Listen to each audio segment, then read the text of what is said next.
Pakati peusiku ndinorangarizwa kuti ndakatakura mavanga ezvivi zvemadzitateguru angu, mavanga eropa remhuri yangu. Ruzha rwuri mukati mangu runobva panzvimbo dzose dzakaputsika mumweya wangu. Mimvuri yerima inozevezera ichindiyeuchidza marwadzo angu ekare. Jesu Ishe wangu, sungai moyo wangu wakaputsika. Ndinozivisa rusununguko kumweya wangu, rusununguko kubva mutapwa. Jesu Ishe wangu, ndisunungurei kubva murima, ndipfekedzei korona yorunako panzvimbo yedota. Ndinonzwa ruzha rwemaketani mumweya wangu, ngaputsike sesimbi yaitangura nesimba riri muzita raJesu.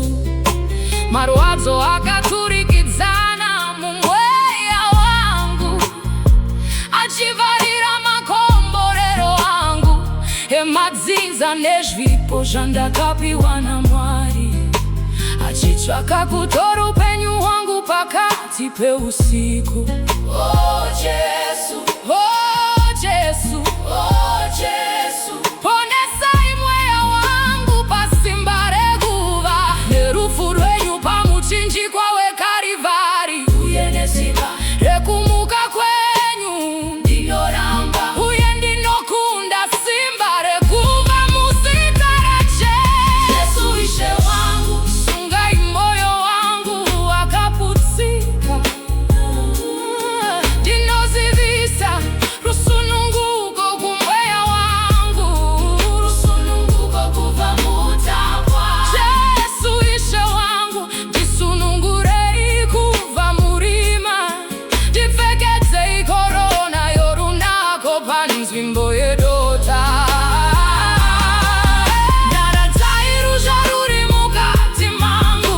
Ishe, ponesai mweya wangu, poresai marwadzo upenyu hwangu, marwadzo emakore mazhinji, kushungurudzika, kora moyo, kuviringidzika, kupesana kuri mukati mangu nehondo dzekare kare. Muponesi wangu na mambo wangu, porai upenyu hwangu, ndinokupai zvose zvangu.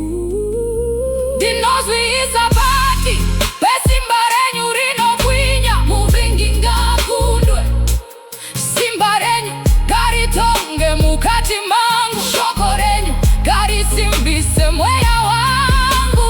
Muna matonga uve mweya weupenyu hwangu, pandinenge ndisina simba, ipapo ndinenge ndakasimba. Nokuti simba renyu rinoratidzwa zvakakwana pakushaya simba kwangu. Ndiponesei Ishe, ndichenesei pamhosva yangu nenyadzi dzangu, ndiite yakakwana neropa renyu rinopasha. Nyaradzai ruzha ruri mukati mangu. Ishe, ponesai mweya wangu, poresai marwadzo upenyu hwangu, marwadzo emakore mazhinji, kushungurudzika, kora moyo, kuviringidzika, kupesana kuri mukati mangu nehondo dzemazera. Muponesi wangu na mambo wangu, poresai upenyu hwangu.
tenda iishe, ameni.